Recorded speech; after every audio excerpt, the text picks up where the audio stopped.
झर्छ झर्छ माछा झरे नि होइन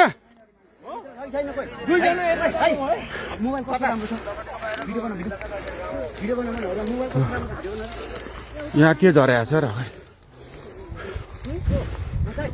खोइ त लाइट ल्याउनु त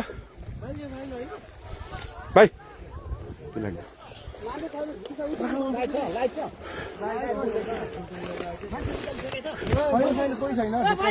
मान्छे निस्किसकेको छैन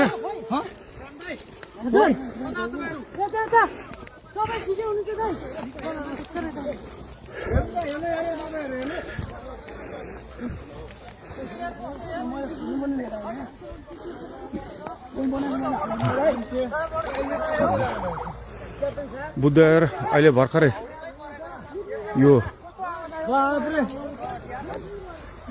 के अरे पिचभन्दा बाहिर गएको अवस्था हो।